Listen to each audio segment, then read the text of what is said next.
Miobio an Jehovah ary tany rehetra, manompo an Jehovah amin'ny fifaliana, makanesa eo anatrehany amin'ny fiobiana. Ao koa fantatrareo fa Jehovah no Andriamanitra, dia olony sy ondry fiandriny, midira eo amin'ny vavahady amin'ny fisaorana, ary eo an-kianjany amin'ny fiderana. Misaora azy, mankalazany anarany, fa tsara Jehovah, mandrakizay ny famindrapony, ary mihatry amin'ny taranaka faramandimbo ny fahamarinany. Amen.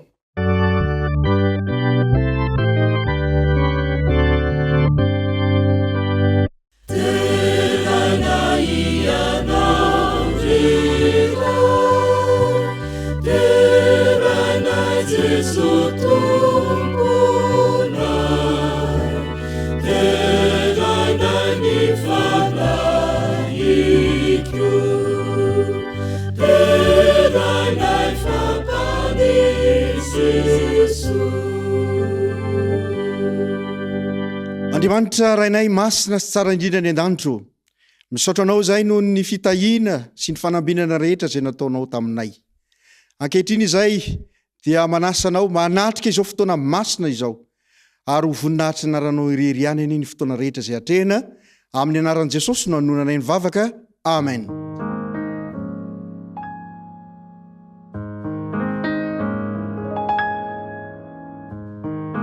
Miarabanao natratra izao sabata izao fifaliana ho any manolotra antsika izao fiarabana izao amin'izao sabata izao, fiadanan'ny tompony eo aminao ry ralahy sy anabavy malala, ary ny fahasoavana mba ampiadanana ny ho amintsika tsiraray avy.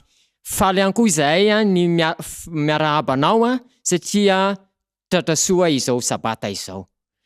Ny Fiangonana Adventiste tamin'ny tandrin'andro fahafito eto Behitsy no faly miarabanao amin'izao sabata izao.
manasanao mba hamaky izay voalaza ao amin'ny Matio 7:20, ny 2:20 tapany 2.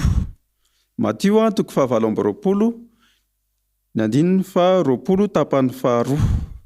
Hovakiana amin'ny anaran'i Jesosy ny teny manao hoe: ary indro izao momba anareo mandrakariva ambara-pahatonga ny fahataperan'izao tontolo izao.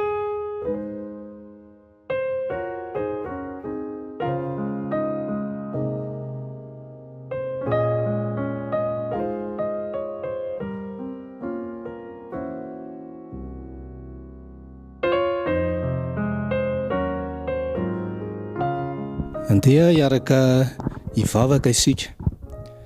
Rainay tsara sy masina indrindra izay any an-danitro, midera mankalaza mamevonahitra ny naranao zay amin'izao andro manokana izay natokana hiakofana aminao izao. Ankehitriny dia misaotra anao manokana no fitantananao ny fiainanay, ny tombonandro izay mbola sokafanao natrehanay, ka manana tombontsoa izay miaraka mitsahatra aminao amin'izao sabata izao. Ankehitriny dia tsapanay fa maro ny isoa izay narotsaka ao tamin'ny fiainanay, koa hideranay sy hakasitrahanay anao izany. Manoloana izany anefa dia mahatsiaro tena ho tsy tanteraka izay no ireo zavatra maro samihafa izay nataonay nandikanay ny sitraponao. Mangataka aminao zay mba amindra fo aminay tsirairay avy, ka amela tsy fahatanterahanay, ary ho voavela heloka tokoa zay ao anatin'izao andro manokana izao. Ankehitriny Tompo malalo dia mivavaka koa zay, vavaka ho an'ireto manatrika maro be, miaraka mivavaka amin'ny tena koa amin'ity andro ity. Mety misedra olana izy ireo, Tompo malalo tsisy zavatra zay tsy hainao atao. Mingavy sy mitalao aminao zahay, omeo vahaolana ireo manana olana ireo.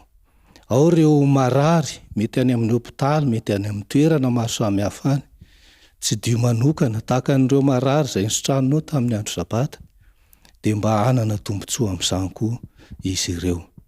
Ary mangataka ny fananao masina izahay, raha andre ny teninao rehefa avy eo izay hoentin'ny mpanompony, mba anokatra ny fonay, ka tonga ny fonay ho tany lonaka aniriny ny teninao. Ary izany fananao izany koa hiasa amin'ny mpanomponao izay amelabelatra ny teninao, ka tsy teny afa-tsy ny sitraponao izy. Izany vavaka izany no tonononay arangatanay amin'ny anaran'i Jesosy irery any.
Tonga eo amin'ny fanompoam-pivavahana momba ny fanatitra sy ny ampafolony isika ankehitriny. Tenin'Andriamanitra dia miteny tahaka izao, ary ho toriana amin'izao tontolo izao ity filazantsara amin'ny fanjakana ity fa ho vavolombelona amin'ny firenena rehetra va ho tonga ny farany. Izany dia hitantsika ao amin'ny Mateo 7:20. Fa fantatrareo fa mifahasoavan'i Jesosy Kristy tompontsika, fa na dia nanan-karena ary izy dia tonga ny alahelo noho ny aminareo mba hampanan-karena anareo ny alahelony. Tsy neverin'i Jesosy ho toerana sarobidy ny any an-danitra na maty ehonina raha ohatra ka mbola very itsika zanak'Andriamanitra ety an-tany. Ny laozany izany toerana sarobidy izany ary alohany nanolotra ny tenany tetỳ amin'ny tany ambany. zavatra maro no niantra tamin'i Jesosy tamin'izany fotoana izany ary ny afara tamin'ny fanombohana azy teo amin'ny azo fijaliana izany. Ino na tonga an' Jesosy nafoy ny haren'ny lanitra mba ho maharitra eto an-tany? Tsy inona na tonga izany fa ny fitiavany antsika zanak'olombelona. Fa raha mpanota ary isika dia tonga Jesosy Kristy mba ho faty noho ny fahotantsika. Na ny olo tena ho fanatitra ny amin'ny fahotantsika le Andriamanitra be fitiavana. Tsy mba nitoetra potsiny manoloana ny olana ny mahazo ny sasany izay olona izay tiany namany, fa manolotra ny zavatra izay azony atao mba hanavotana ny namany. Izay mahatsapa fa atombotra ny fiavian'i Kristy dia tokony hanao asa izy ahafahany manolo tena amin'izany fanatanterahana ny fiavian'i Kristy izany. Asa iray izay ahafahantsika manatanteraka izany no fanolorantsika ny ampahafolony sy ny fanatitra mba hafitahantsika izany asa fitoriana izany. Satria ny tenin'Andriamanitra dia miteny hoe tsy maintsy ho toriana amin'izao tontolo izao ity teny ny filazantsara ity fa ho tonga ny farany. Ry namako isany, fotoana farany izao efa ho avy tsy ela eny amin'ny raon'ny lanitra Jesosy Kristy. Androany dia manentana anao manolora tena mba anisan'izay anatanteraka izany fiavian'i Jesosy Kristy izany. Tsy inona izany fa ny amin'ny fanolorantsika ny ampahafolony sy ny fanatitra mba ahafahana mavita be amin'ny asan'i Kristy, ahafahana manao izany asa fitoriana izany ho tanteraka erak'izao tontolo izao dia ho avy tsy ho ela Jesosy. Manoloana izany ary dia hiaraka hivavaka isika anatanteraka izany fanatitra sy ampahafolony izany. Hanondrika alohantsika isika hivavaka. Jesosy tompo tsara indrindra izay ny an-danitra, tsy misahatra midera sy mankalaza ary manome voninahitra anao izahay, satria mbola nitantananao mandrakariva izahay, nomenao hery sy tanjaka ary fahasalamana. Fitiavana lehibe no nomenao anay, dia nanoloranao ny tenanao mba ho faty isolanay teo amin'ny azo fijaliana. Ankehitriny Jesosy Kristy tompo tsara indrindra, izahay izay zanaka izay irahanao anatanteraka ny asa fitoriana eto amin'ity tany ambany ity. Andriamanitra, manolotra ny ampahafolony sy fanatitra eo natrehanao izahay mba havita be amin'izany asa izany Andriamanitra, ka ho toriana erak'izao tontolo izao ty teny ny fahamarinana ity. Mangataka koa izay Andriamanitra mba hitahinao ny fomba manokana ireo izay tsy manana, enganenao tompo Andriamanitra mba hiditra an-tsehatra amin'ny fiainany tsirairay avy, hanome azy ny anjara sahaza ho an'ny tokantrano tsirairay avy, ary mba ahafahana manatanteraka izany hiraka lehibe izany. Mangataka mandrakariva ny famindram-po sy ny famelan-keloka izay mba ho tanteraka amin'ilay tsirairay avy izay miheno ny teninao ane izany famindram-po sy ny famelan-keloka izany, ka andeha mandrakariva eo natrehanao izay ambany fahasoavanao. Sotra Jesosy eo. Amen.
Terena mandrakarivany Andriamanitra tompony tompo sy mpanjaka ny mpanjaka. Andriamanitra tsy manataloha, tsy mety maty ary tsy hita. Ho amintsika kosa ny fiadanany sy ny famindrapony. Manaraka izany dia faly miaraba ny ankizy tsirairay avy satria tonga amin'ny toriteny ho an'ny ankizy tsika izao. Mialohan'izany anefa dia andeha isika hiaraka hivavaka. Tompo malalo, misaotra anao izay satria mbola menao an'izao fotoana izao indray ahafahanay meno ny teninao. Aingany izahay Jesosy io mba tanilona ka nindriny ny teninao. Dia mitenena aminay Jehovah fa miaino izahay mpanomponao. Amen. Ny lohateny toriteny hoentiko amintsika androany dia mitondra ny lohateny hoe mitantana Andriamanitra. Mitantana Andriamanitra. Tantaran'ny Toma sy ny reniny no horesahantsika androany. I Toma dia nobeazan'ny reniny tamin'ny fivavahana. Nampianarin'ny reniny izy hoe izao Toma, rehefa maraina vao mifoha ianao dia aza manao na inona mihitsy fa fivavahana atao voalohany. Na inona ataonao, any an-trano ianao na milalao ianao dia Jesosy foana tadidiana. Na milalao ary ianao dia afaka mivavaka ianao any an-tsainao any. Dia tadidio tsara izay afatra noteneniko anao izay Toma. Iny hozy izy Toma. Indray andro ara dia andeha hianatra Toma tamin'ny indray mandeha izay. Dia hozy izy mantsy andeha hianatra any iny dia hozy izy neny endraso aloha fa za koa manko andeha hiaraka aminao fa mila metsena hikarakara ny sakafontsika. Eny ara hoy Toma. Dia izao neny ilay nampianatra anao hoe mila mivavaka aloha alohan'ny andeha. Marina izany anaka. Dia mivavaka ary zareo nanao ny fiambenana maraina. Dia rehefa vita izay dia nandeha amin'izay. Dia tonga teo amin'ny fandraisana fiara fitateram-bahoaka ry zareo. Dia nisy tomobila anankiray nandeha mafy be, ilay bus tokony andehanany zareo izany. Dia hozy izy Toma mantsy neny andaontsika andeha amin'iny fa iny tomobila iny izao vetivety dia amin'izay mba tsy tara. Dia hozy izy nireny andraso aloha fa hiresaka Madame Juliette fa iny izy iny fa misy fandinihan-draharaha any am-piangonana tokony horesahanay. Dia eny ary hozy izy Toma. Dia nieritreritra nefa Toma hoe raha tara izany dia ahoana? Iny Andriamanitra mitantana anahy. Dia mbola niresaka teo aloha neny sy ilay ramatoa. Dia vita niresaka zareo ray minitra tao aorianan'iny dia izay vao nisy tomobila tonga dia nandeha tamin'iny tomobila iny izany zareo. Dia rehefa teny an-dalana dia gaga ary Toma fa nisy somary nisy embouteillage kely. Dia fa misy inona ary? Dia nitazana ny rehetra tao anaty fiara fitateram-bahoaka fa misy inona ary? Dia nijery dia neny fa tsy io ve ilay tomobila saika nandehanantsika tamin'ny voalohany teneniko an'iny teo? Dia tena izy ary toa accident hozy izy. Dia fitantanan'Andriamanitra antsika izany. Eritreretinareo hoe raha nandeha tamin'iny tomobila iny izany zareo raha tsy nivavaka nanakina ny fiainana tamin'Andriamanitra dia mety ho tratra ny loza. Ajantsika eo iny tantara iny fa andeha isika handray lesona avy amin'izany. Andeha hanokatra ny baibolintsika isika ka hanokatra ny baiboly ao amin'ny Salamo 4:7 ny 7. Salamo 4:7 ny 7. Vakitsika amin'ny anaran'i Jesosy. Ny anjelin'i Jehovah mitoby manodidina izay matahotra azy ka mamonjy azy. Ny anjelin'i Jehovah mitoby manodidina izay matahotra azy ka mamonjy azy. Fa ny riko dia mitsika ankizy rehetra dia hanankina fiainantsika amin'Andriamanitra n'aiza ilay antsika dia Andriamanitra foana atao lohalaharana fa mitantana anao izy, mandefa ny anjeliny aminao izy rehefa matoky azy ianao. Hotainana izany teny izany mba tena mampiarintsika amin'ny fiainantsika. Amen.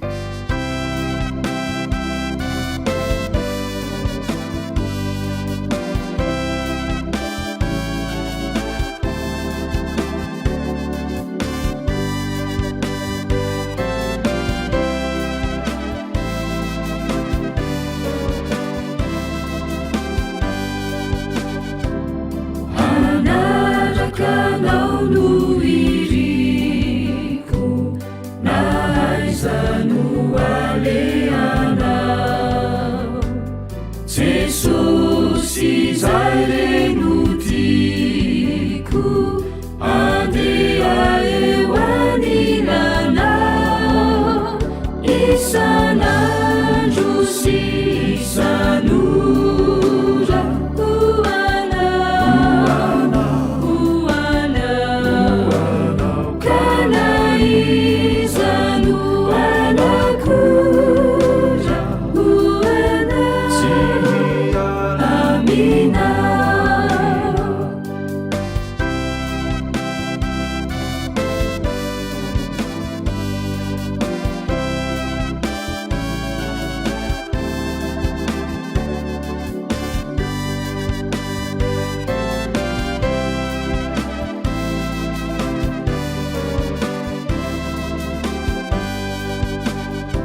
fiantsoanao utakanao rery tompo tsy kivina sarotra tao isanandro sy isanora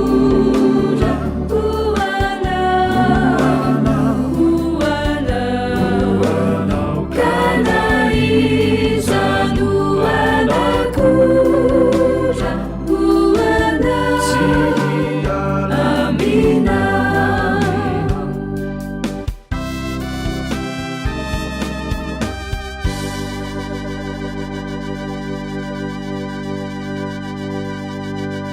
Misaotra an'Andriamanitra isika fa manana tombonandro manokana amin'ity sabata ity, afaka hiaino sy amantatra zay tiany ny tenin'Andriamanitra ho ambara amintsika.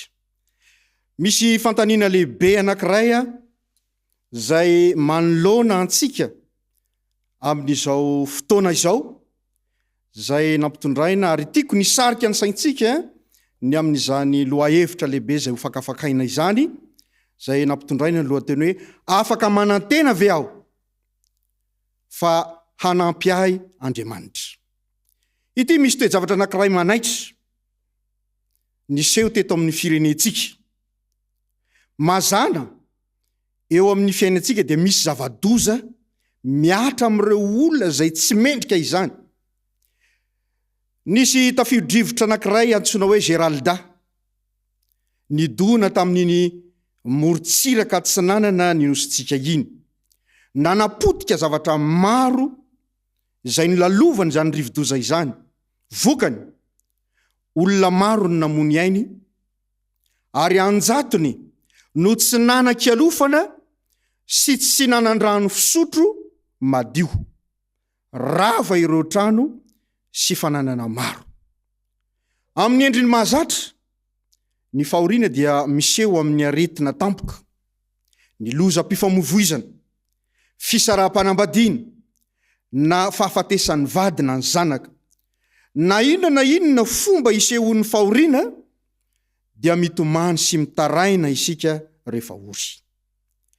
Ny fantaniana apetratsika dia ny hoe nahoana noho izaho?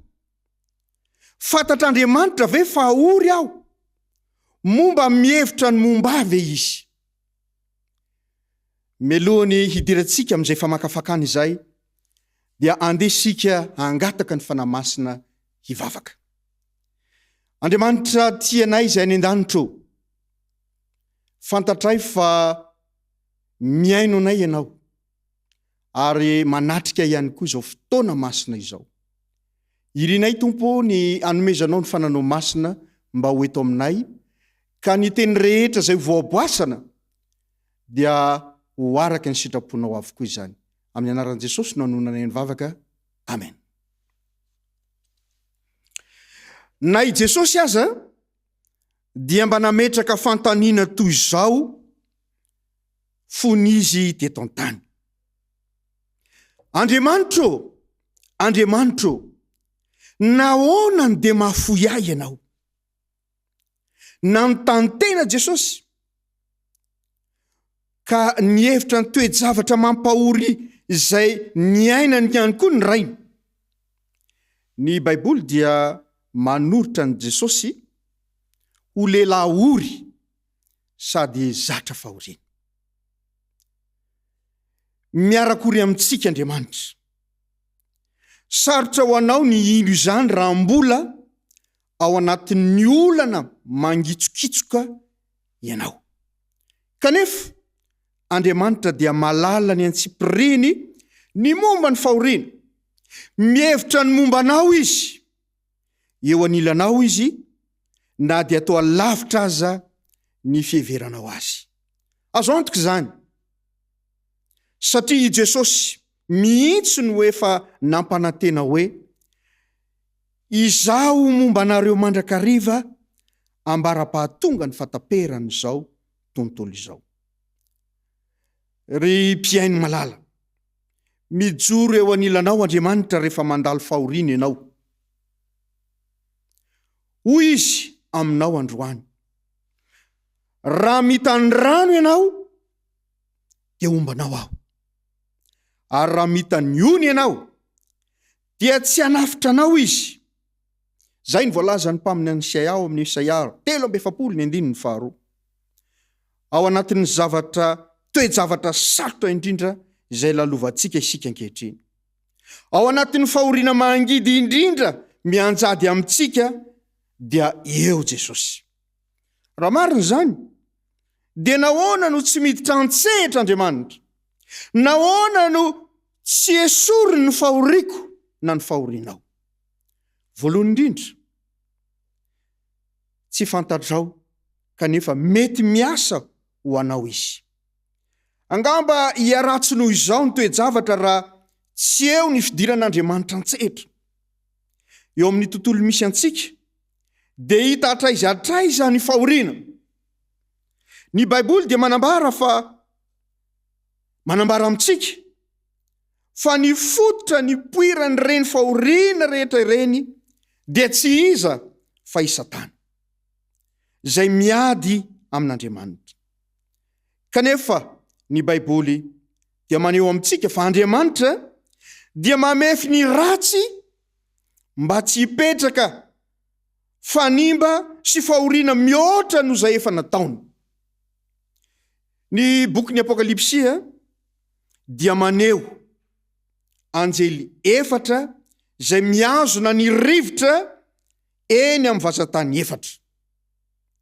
Ary misy anjely ray mibaiko azy hoe, aza manimba ny tany na ny ranomasina na ny hazo.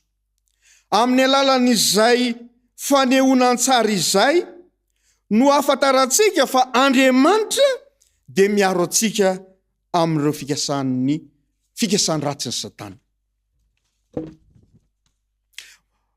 Manana olan'Andriamanitra, miatrika olan'Andriamanitra. Araka ny efa fantatrao dia miaina eto amin'ity tontolo feno faharatsiana ity isika.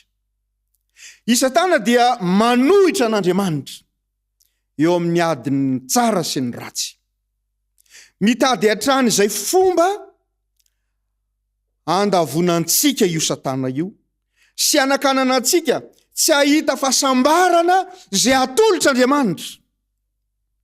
Kanefa Andriamanitra dia mahery noho i Satana, ary amin'ny farany dia izy no andresy amin'ny oady izay fanaovany ratsy sy ny tsara io.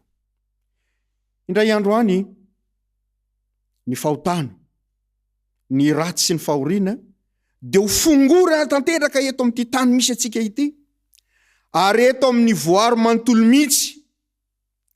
Mandra-pahatonga izay fotoana izay dia manana fahefana hampiatra ny fahoriana sy ny fijaliana ary ny fahafatesana i Satana. Ny olana tokana ho an'Andriamanitra dia izao: fomba ahoana no andresena ny Satana kanefa tsy manohitohana ny fahafahantsika misafidy. Ny fahafahantsika misafidy eo amin'ny tsara sy ny ratsy dia fahafahana fototra izay tian'Andriamanitra harovana amin'ny fomba rehetra. Afaka misafidy ny hiadana na hiandany amin'Andriamanitra isika, kanefa raha tsy hankahalalahana tanteraka no hanaovantsika izany safidy izany dia andresy Satana. Tany am-boalohany izy dia niampangan'Andriamanitra ho mpanao didijadona anjambany izay mitaky fankataovana tsy misy fetra. Nitsangana hifaninana tamin'Andriamanitra izy, ho setry ny fiaikanana nataon'ny Satana, dia nasehon'Andriamanitra ny fahafoizany tena tanteraka ho antsika tamina ny rany zanany lahatokana teto tany, mba haka tanteraka ho antsika tamin'ny nany rany zanany lahatokana araka ny voalazako teo, mba haka ny endrika mitovy endrika amintsika sy ho faty ho antsika teo amin'ny hazo fijaliana. Noho izany, izaho sy ianao dia mila misafidy na Andriamanitra na i Satana. Ho fanoherana ny fiampangan'ny Satana izay milaza fa Andriamanitra dia manampatra ny fahefany mba hanerena antsika hankato azy dia avelan'Andriamanitra safidy malalaka isika. Izany hoe safidy vokatry ny fotsika tanteraka, ankalalana tanteraka. Izany no mahazava-dehibe tokoa eo mason'Andriamanitra ny fahafahantsika. Kanefa izany ihany koa no nahatonga nyo olana lehibe ho azy ho an'Andriamanitra zany. Satria midika zany fa afaka misafidy ny ratsy isika, afaka misafidy ny anao ny ratsy amin'ny hafa ihany koa isika.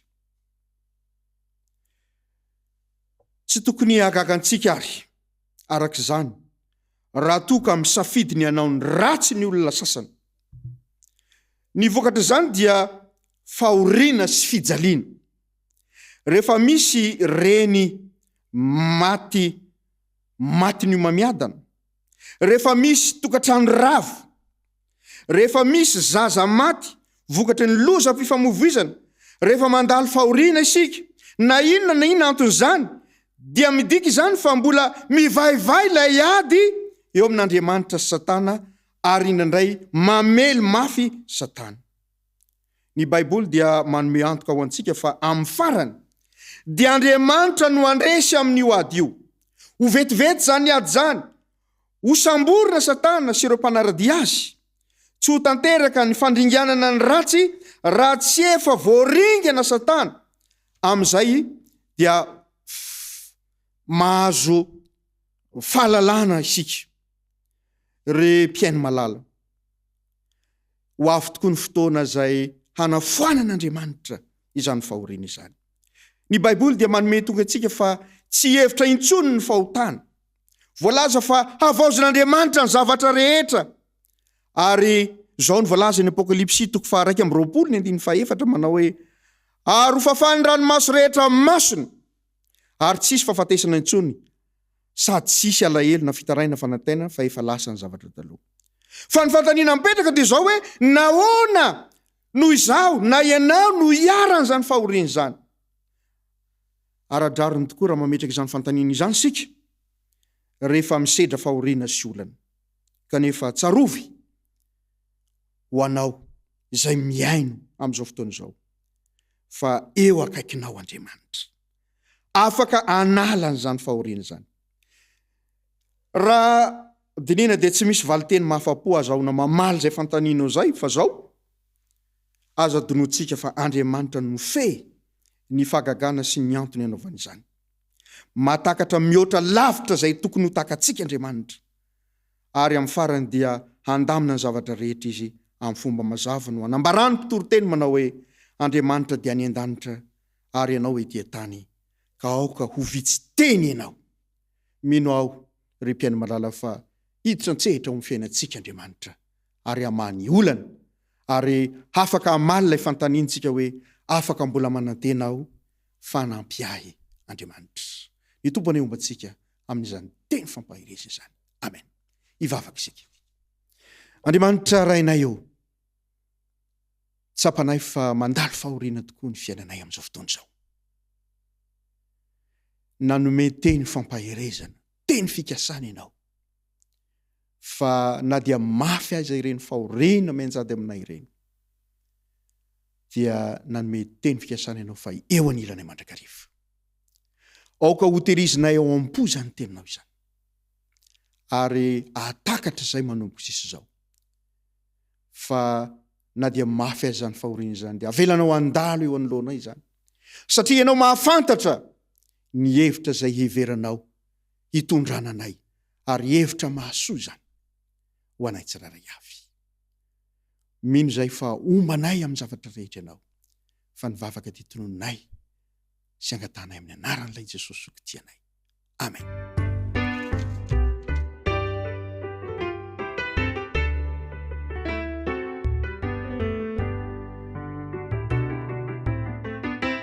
Aza mivezivezy mitady mpamonjy anay, raha sendrady mafy eo amin'ny fiainana,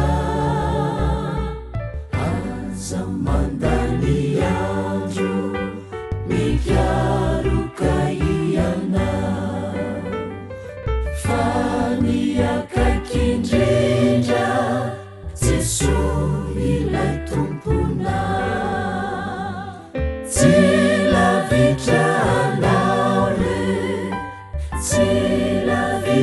Jesu antsore izy zawe famariana toko antsore aza misalasala tondony le izy za indre favononizy iaino mivavaka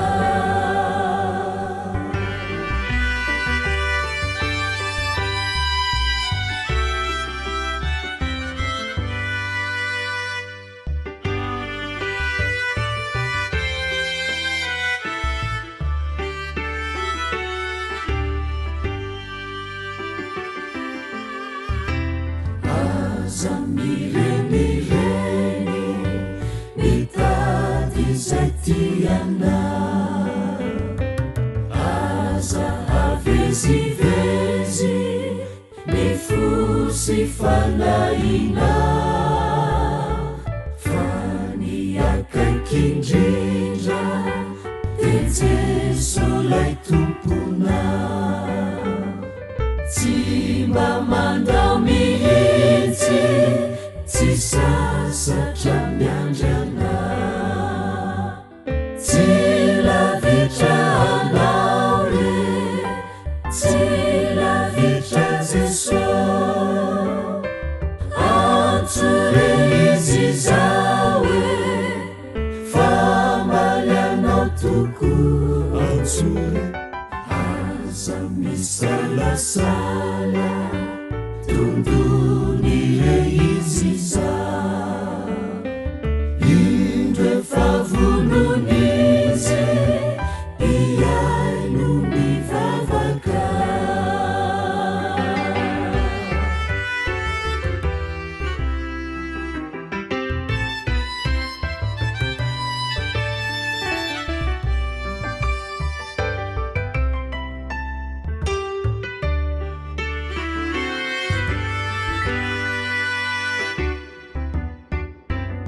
aza mirepirepi mitady ny tena soa mivola sy arena de samy olo toko ka tsao mitsara indrindra mitoetra mandrakizay tananakanto loatra itoeranao ratrizay ireno tsara indrindra tsara mandrakizay tsy mba vidy ambola fa tolotry ny raha hoany rehetra mino tsy vonony bebaka de tsy mba hisy adino fa samy ho sambatra